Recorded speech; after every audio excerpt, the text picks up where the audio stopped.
Good morning, children. Welcome back to the third session, Minerals and Energy Resources. In the before sessions, you learnt about the mode of occurrence of minerals in different forms. And in the classification of minerals, you learnt about metallic minerals, that is ferrous and non-ferrous. And today I am going to explain about non-metallic minerals, that is mica and limestone, and the conventional source of energy, that is coal, petroleum, natural gas, hydroelectricity and thermal electricity. Now coming to non-metallic minerals. Non-metallic minerals are generally hard and have a shiny surface. They are the minerals that do not contain metals. So we call them as non-metallic minerals. Non-metals are organic substances that do not conduct heat or electricity and are structurally brittle. It means they cannot be easily rolled, molded, extruded or pressed. Coming to non-metallic minerals, mica, limestone, also known as rock mineral, marble, sandstone, potash, granite, salt, sulfur.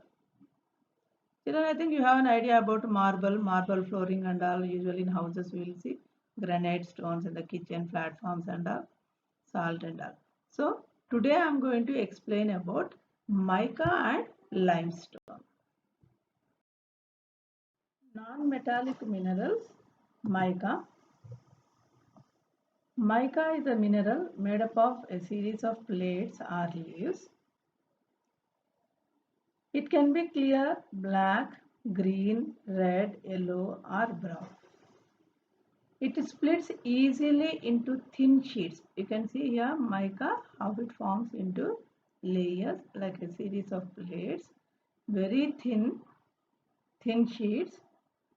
These sheets can be so thin that 1,000 can be layered into a mica sheet of a few centimeters high. Clear? It is a non-conductor of electricity due to its excellent dielectric strength, low power loss factor, insulating properties and resistance to high voltage. Mica is one of the most indispensable mineral for the electrical and electronic industries. Children, usually they will ask why mica is called as indispensable mineral. Give reasons. So you should write all this. Mica deposits are found in the northern edge of the Chota Nagpur Plateau.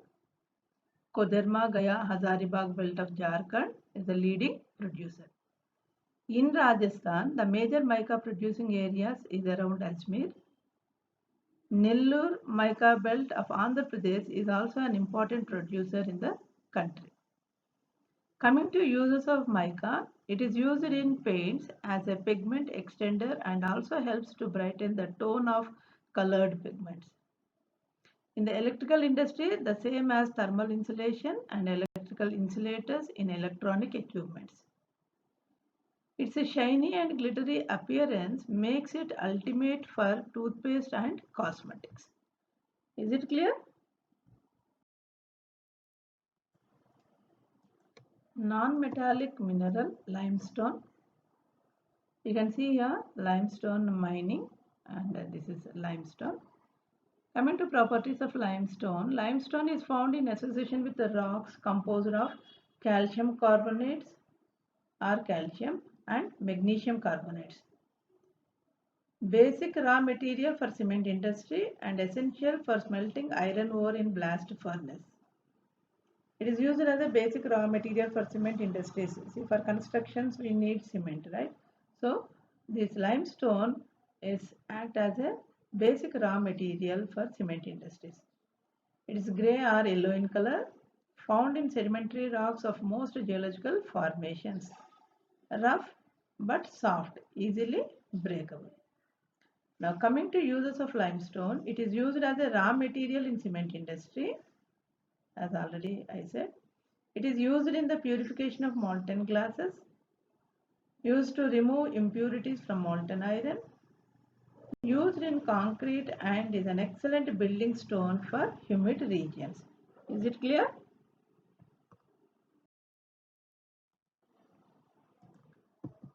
Coming to hazards of mining, to make our life more comfortable, the miners, they are putting all their efforts at the cost of their health. So what are the impacts of mining on the health of the miners and the environment? We will discuss. Now coming to air pollution, the dust and noxious fumes inhaled by miners make them vulnerable to pulmonary diseases. Children, now you can see here the mining area where you can see the dust and the noxious fumes which are coming out, and the people, those who are working here, they inhale.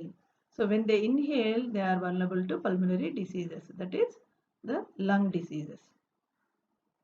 Now coming to water pollution, the water sources in the region get contaminated due to mining. Dumping of waste and slurry leads to degradation of land, soil, and increase in stream and river pollution. Children, now in this picture you can see how water is polluted, and this water, if it leads to either any river or any water body, the whole area, whole water body will be contaminated. So if we take that, then we will prone to more water diseases. Is it clear?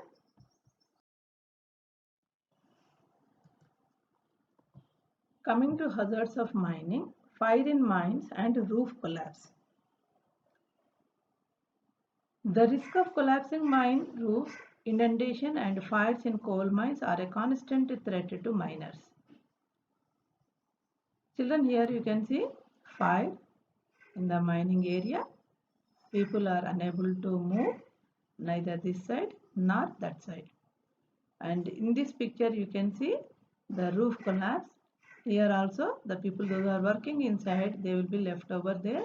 Some rescue operations they will do afterwards. Now coming to environment problems, the mining adversely affects the environment by inducing loss of biodiversity, soil erosion, and contamination of surface water, groundwater, and soil. Mining can also trigger the formation of sinkholes. Here you can see sinkholes due to mining. See 1, 2, 3, 4 like that. Many more are here. Okay. So mining is adversely affecting the environment by so many problems. Not only the people, the life of the people, even to the environment. Though the government is taking so many measures, but still they are not appropriate to control these problems. Clear? Why and how to conserve minerals. Now we will see why to conserve minerals. Minerals are considered as backbone of an economy. Most of the minerals are non-renewable. So there is an urgent need to conserve them. Minerals are considered as backbone of an economy. Children, any mineral, any industry which is depending on any mineral, it is the backbone of an economy. It means the country's GDP will increase. But few minerals are non-renewable. So there is an urgent need to conserve them. As we know, we are rapidly consuming mineral resources that require millions of years to be created and concentrated. Even the geological processes of mineral formation is very slow. And mineral resources are therefore finite and non-renewable. Rich mineral deposits are our country's extremely valuable but short-lived possessions. Continued extraction of ores leads to increasing cost as mineral extraction comes from greater depths along with decrease in quality. Now we will see two examples. One is the iron ore. Iron ore, it is a non-renewable, but iron we consider as the basic industry. Iron and steel industry considered as the basic industry. Why? Because almost all the industries, they are depending on iron. For all their equipments, they are depending on iron. So we consider that as a basic industry. But it is a non-renewable. If once the iron ore exhausts, then what is the fate of all other industries which are depending on iron? Okay, now take the second example, Kolar gold mines. Kolar gold mines in Karnataka, over a century back, it was started and it was nationalized in 1956. but it was closed on 28th February of 2001 due to some reasons. We'll discuss two reasons. One is inflation of gold rates, and despite the gold present in mines. So now there is no question of extracting gold over there. Now the gold mine is closed. At this juncture, we have to conserve minerals. Then how to conserve minerals? Use mineral resources in a planned and sustainable manner. Use for your present as well as keep for the future. Improved technologies need to be constantly evolved to allow use of low-grade ores at low cost. Wastage of minerals should be minimized. Modern technology should be used for exploitation. Export of minerals should be minimized. Recycling of metals using scrap metals and other substitutes are steps in conserving our mineral resources for the future. Is it clear, children? Why to conserve minerals and how to conserve minerals? Now we will see the differences between metallic minerals and non-metallic minerals. Metallic minerals are associated with igneous and metamorphic rocks. Non-metallic minerals are associated with sedimentary rocks. Metallic minerals are malleable and ductile. Non-metallic minerals are neither malleable nor ductile. Children, generally many metals they have high malleability and ductility. Malleability, it is the ability of a material to deform under stress. If a material is malleable, then it can be converted into thin sheets by hammering or rolling. Ductility of a material is the ability to stretch under stress. If a material is ductile, it can be converted into thin wires. You can take the example of iron, we can make it into thin sheets. Copper, you can make it into thin wires.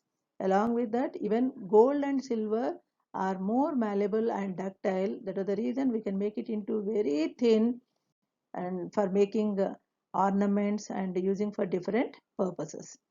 Non-metallic minerals are neither malleable nor ductile. Take the example of mica or limestone. If you want to hammer them, they will break it into pieces. You can't make it into thin sheets. Clear? Metallic minerals are usually hard and have shine or luster of their own.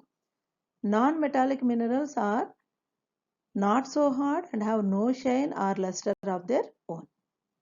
Examples of metallic minerals: iron, copper, bauxite, tin, manganese, etc. Non-metallic minerals examples: mica, salt, limestone, marble, etc.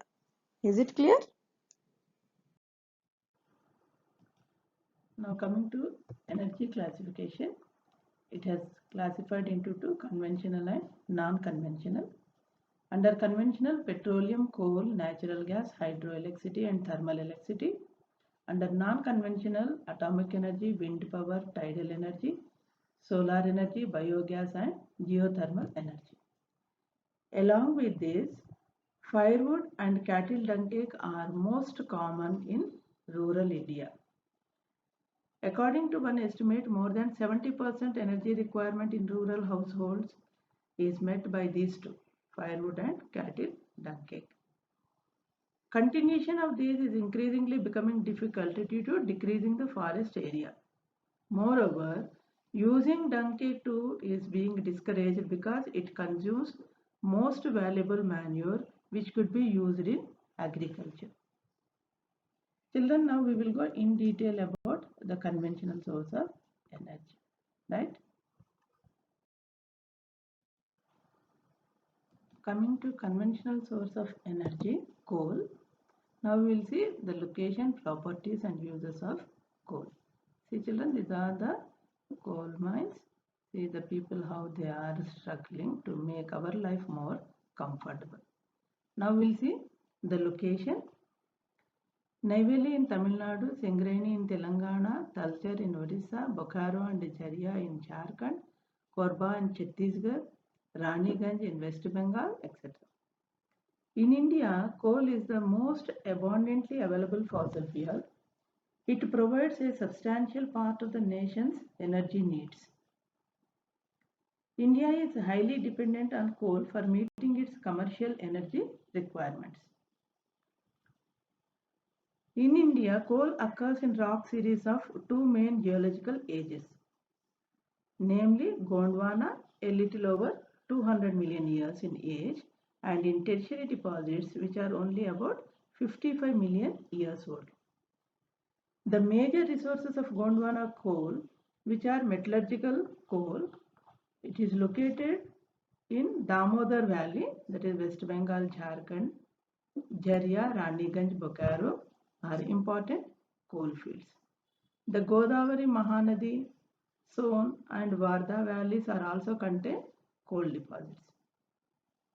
Coming to tertiary coals, occurs in the northeastern states of Meghalaya, Assam, Arunachal Pradesh and Nagaland. Now coming to properties of coal. Coal is black in color and hard as stone, abundantly available fossil fuel formed by the decaying of plants and animals compressed over millions of years. But it is found in a variety of forms depending on the degrees of compression. It compressed over millions of years, but depending on the degrees of compression and the depth and the time variable, you will find different types of coal that we will discuss in the next slide. Coming to uses, coal is used for power generation to supply energy to industries as well as domestic needs. Is it clear?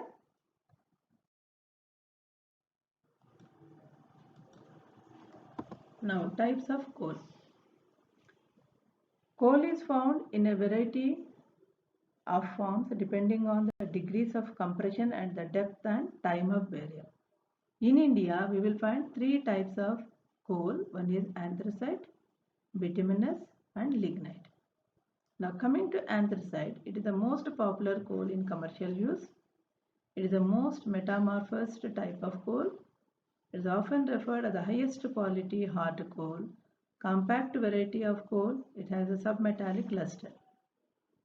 It is the highest carbon content, the fewest impurities and the highest energy densities of all types of coal.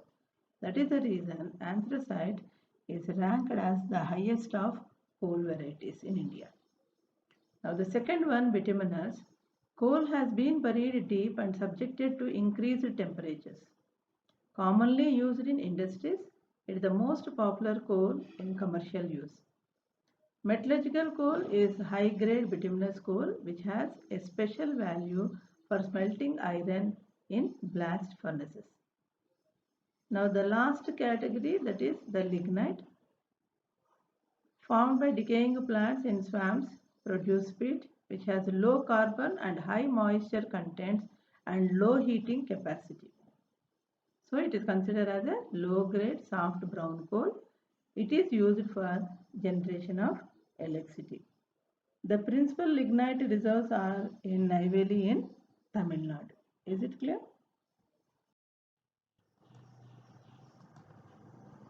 Coming to conventional source of energy, petroleum.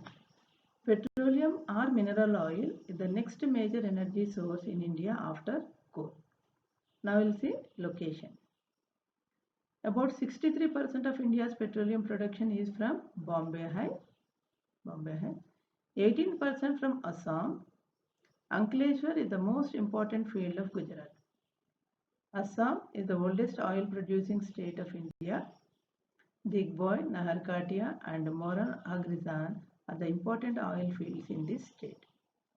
Now coming to properties. It is environmentally friendly. Petroleum is a naturally occurring yellowish black liquid found in geological formations beneath the Earth's surface. Most of the occurrences in India are associated with anticlines and in fault traps in the rock formation of tertiary age. In regions of folding, anticlines or domes, it occurs where oil is trapped in the crust of the uphold. The oil-bearing layer is a porous limestone or sandstone through which oil may flow. The oil is prevented from rising or sinking by intervention non-porous layers. Petroleum is also found in fault troughs between porous and non-porous rocks. Gas being lighter usually occurs above the oil. Now we'll see uses. Petroleum provides fuel for heating and lighting, lubricants for machinery and raw materials. It is a nodal industry for synthetic, fertilizer and chemical manufacturing industries. Petroleum is used in manufacturing a wide variety of materials, and it is estimated that the world consumes about 95 million barrels each day. Is it clear, children? So here the most frequently questions are what is the next major energy source in India after coal? So you should identify that as petroleum and you should write about petroleum. Or they'll ask petroleum refineries act as nodal industry. Justify the statement. Is it clear? Right. Now coming to conventional source of energy, natural gas. We'll see the location, properties and its uses. Coming to location. Large reserves of natural gas have been discovered in the Krishna Godavari basin. Along the west coast, the reserves of the Mumbai High and allied fields are supplemented by fields in the Gulf of Cambay. Andaman and Nicobar Islands are also important areas having large reserves of natural gas. And one important question they will ask as a map marking, that is the Hazira, Vijaypur and Jagdishpur, the pipeline. So the 1700 kilometers long Hazira, Vijaypur, Jagdishpur cross-country gas pipeline links Mumbai High and basins with the fertilizer, power and industrial complexes in western and northern India. Clear? Now coming to properties. Natural gas is an important clean energy resource found in association with or without petroleum. It is an environmental friendly because of low carbon dioxide emissions. Now coming to uses. The power and fertilizer industries are the key users of natural gas.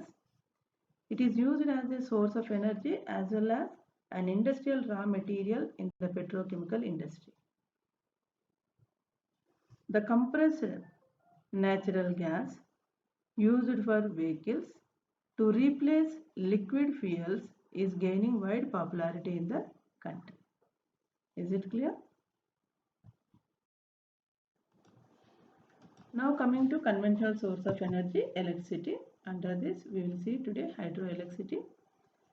Electricity has such a wide range of applications in today's world that its per capita consumption is considered as an index of development.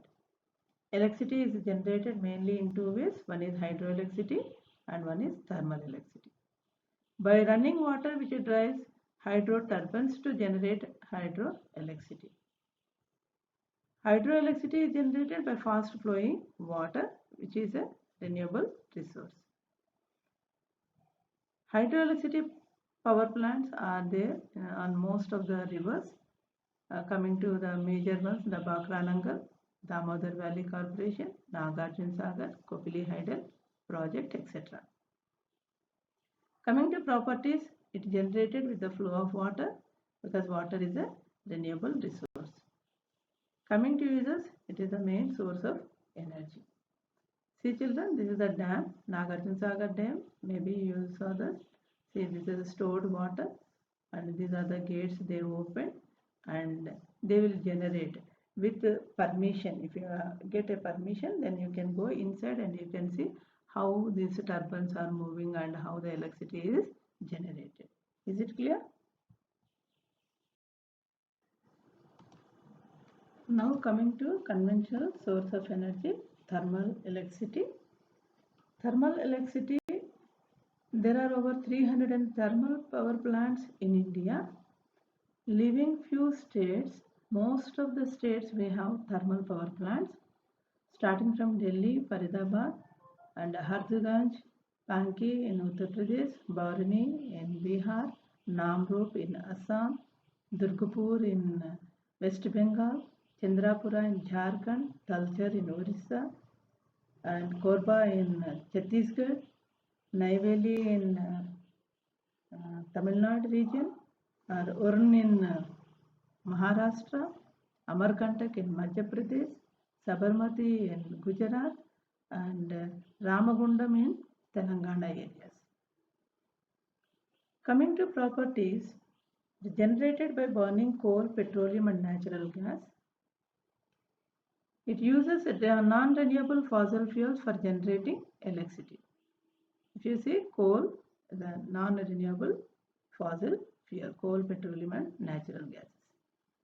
The main use is source of energy. These all are more than 310 thermal power plants are there in India, but the first thermal power plant credit goes to Telangana region because Hussain Sagar thermal power plant, it was opened in 1920 by the 7th Nizam Mir Usman Ali Khan. It was built in 1920 at Mint compound with 4 units to generate electricity. Now the present Prasad IMAX, that NTR garden area. Hussain Sagar thermal power plant, India's first thermal power plant, but due to some reasons it was demolished in 1995. After that, now we can see IMAX or NTR gardens. Is it clear?